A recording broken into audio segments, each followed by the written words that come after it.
This is not bankrupt Sri Lanka or any other developing country.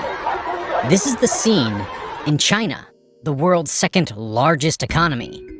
Citizens are storming the Bank of China after being unable to access or withdraw their life savings for months. In my previous video about Chinese banks, I covered how this situation started in the Henan region of China. Now the problem is spreading throughout the country, and people are panicking over losing access to their hard-earned money. 看到没？大伙儿看到没？各界媒体啊，中央的爷爷奶奶们，你们看一看，都有暴力机关，那些警察把我们合理维权的嘱咐。这些人，你看他们，这还是中国的天吗？这还是中国吗？救这些老百姓，救这些主妇吧。 More details have now come out from the fraud investigation that shows that the fraudster behind the Henan bank scheme has possibly left the country and gotten foreign citizenship. The government is refusing to return the $6 billion that have disappeared from bank deposits. As the news picks up steam in Chinese social media and mainstream media, the strain on Chinese banks is getting heavier and heavier. Now it's deemed less safe to keep cash in these banks, including the Big Four state-owned banks. It's extremely likely that China is heading towards a complete collapse of its financial systems as people lose trust in the banks. This could have far-reaching effects on its economy and the global economy. Banks are also embroiled in an ongoing scandal involving several rural lenders in the central Henan province. $6 billion in deposits disappeared, adding social instability, protests, and street agitation. This is expected to have repercussions beyond the country's financial sector. In a financial crackdown that has had ripple effects across the world's second largest economy. Before jumping into the investigation and the fugitive, let's quickly go over the scheme that kickstarted this whole panic. I covered this in detail in my previous video. I would highly recommend you check that out by clicking the card above, but here's a quick recap. And first, a side note. A lot of my China videos are bombarded with negative comments and dislikes from bots. So, if you guys enjoy the content, it would help me out a lot if you scroll down and hit that like button. Customers of the 4 small banks in Henan have been locked in a months-long dispute with these banks after they suddenly suspended online cash withdrawals in April. Banks initially attracted deposits by offering extremely high interest rates and advertised it as a risk-free rate. Banks also skirted around Chinese banking laws by advertising online and attracting deposits outside their jurisdiction. As COVID hit, the house of cards started crumbling and banks had to shut down withdrawals to prevent bankruptcy back in April. In order to not cause panic, banks claimed that online systems were being taken down for scheduled upgrades. But it's been months now, and online services are still not back up.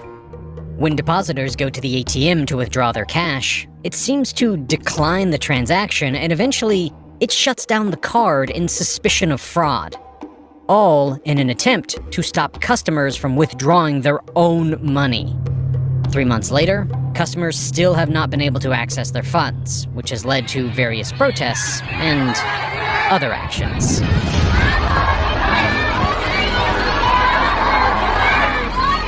A large group of very angry demonstrators faced off with the police. The recent mass protests will be worrying for leaders.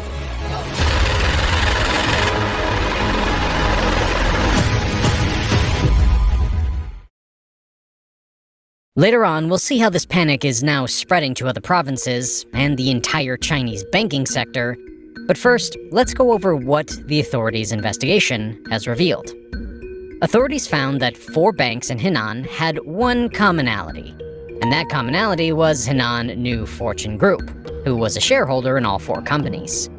They were the ones who pushed the limits in terms of following the banking restrictions. Since the law requires local banks to stay in their jurisdiction, they decided to advertise online to attract more deposits. On top of pushing the limits in who they can serve, they also misled consumers through false advertising. Many depositors who decided to do business with these banks were promised upwards of 4% interest on their deposits. But in reality, these consumers weren't really opening a normal bank account.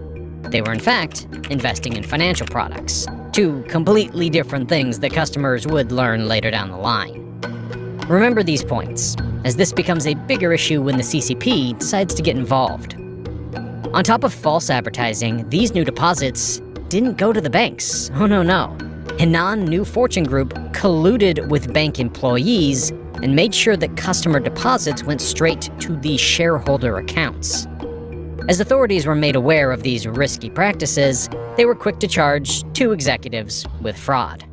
Authorities were able to arrest one executive, but the chairman of the company has since fled the country and is suspected that he has made his way into the United States.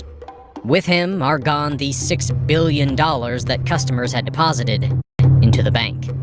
This is where the true headache for the authorities began. They can't return the money, even if they wanted to. This wasn't some Bernie Madoff type scheme. This was way worse than that. In the case of Madoff, the government was able to recover most of the principal amounts that victims had deposited. But in China's case, there's nothing left to recover. Once all this started coming out, banks were quick to turn off their online systems, which proved a big headache for a lot of their customers. Remember earlier how I mentioned that these banks advertised online to acquire a lot of their depositors? This meant that a lot of those customers were left in the dark when systems went offline. They were stuck in a whole different city or state with no explanation for why they couldn't access their money. This is when some depositors traveled to Henan to get their money and were faced with the long lines and frozen funds. Some of these people had their entire life savings in these banks as they assumed they were safe deposits. This is when, with no hope left, depositors decided to set public protests in hope of getting someone's attention who can help.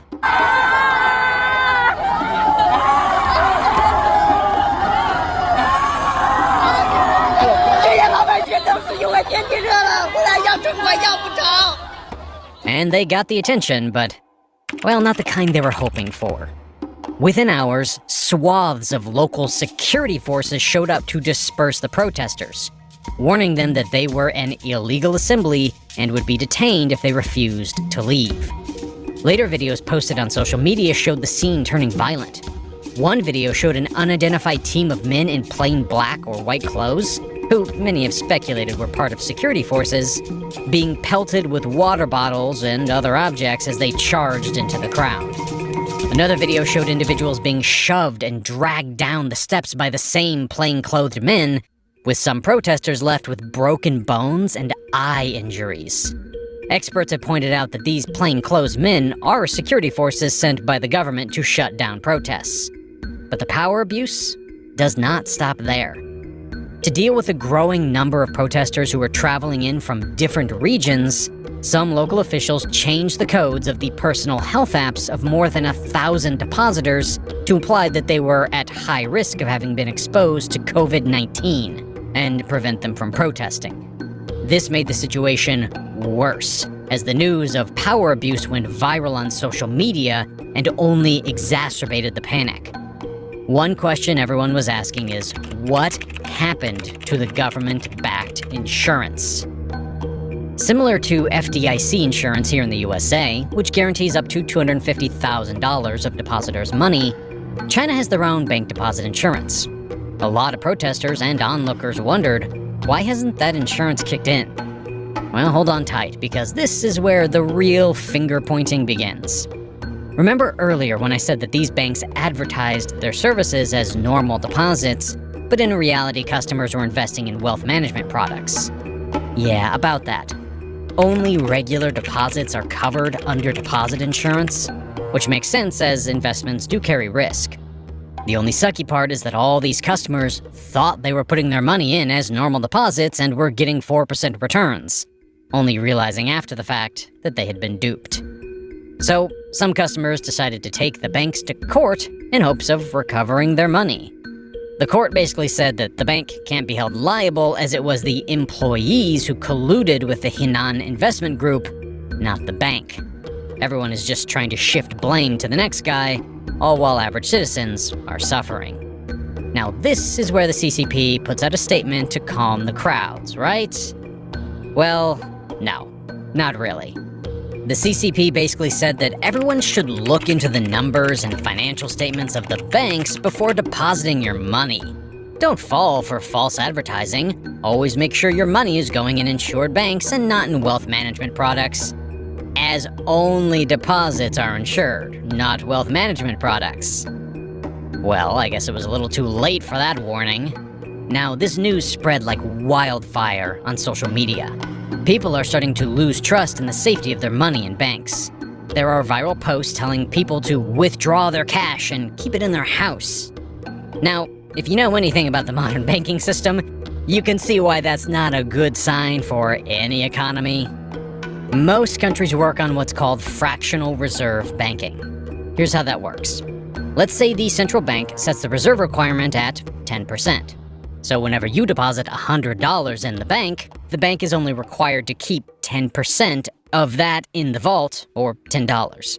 So what the bank will do is take the extra $90 and loan it out to anyone who's looking for a loan. Let's say I get that $90 loan. Now I go spend that $90 on buying a new mic for my studio. Now the person who sold me the mic has $90 and he decides to deposit that into the bank. Now the bank is only required to keep 10% of that, or $9, so they will loan out the other $81. And the cycle will just keep repeating itself, and this is how our modern economy works in very simple terms. But remember, in our imaginary example, all this started with just $100. From that $100, the bank was able to create $1,000 of money in circulation. Now what happens is, everyone who deposited the money tries to withdraw it all at once. Well, this is when the bank collapses. If too many people try to withdraw too much money. Just to point out, this was an oversimplification of a very complicated topic, but hopefully you get the point. The whole thing is built on trust. People need to be able to trust that banks are safe and their money is safe with them. To ensure that there is trust in the system, the FDIC guarantees the deposits here in the United States. But as China's bank insurance refused to reimburse the victims, that trust is starting to fade for Chinese citizens. Now people are wondering if banks are even a safe place to store their hard-earned money or not. As panic is spreading throughout China, the risk of bank run is increasing rapidly. China's third biggest state-owned bank, Agriculture Bank of China, has already put limits on withdrawals. Currently, customers can only withdraw about $150 per day, and most online activity has been halted. As the situation gets worse, the strain on Chinese financial institutions will only increase. If not managed properly, this can do massive damage to China's already weak economy. It's important to note that the Chinese banking system represents 350% of China's GDP on a balance sheet, while the US system is only 100%. 7 of China's top 10 most profitable companies are banks. China is hugely reliant on its financial institutions, to say the least. So when protests showed no signs of slowing down and news had spread too far to cover up, the authorities had to give in. A few days ago, Chinese authorities announced that they will start repaying most of the victims, but only up to $7,400. The government is trying to bring back social stability by opening up its checkbook to make customers happy, but this opens up a whole new can of worms. Most of these customers had their whole life savings in these banks. For some, that figure ranged in millions of dollars. Is 50,000 yuan or $7,400 going to be enough to calm these victims? While outsiders have wondered, where will this money come from? A lot of people argue that it's not fair to use tax money to repay people. No matter how this turns out, this does have a potential to turn nuclear if not handled correctly. If the public loses confidence in banks' ability to survive on their own, or state support in the event of liquidity stress, it could precipitate exactly the type of crisis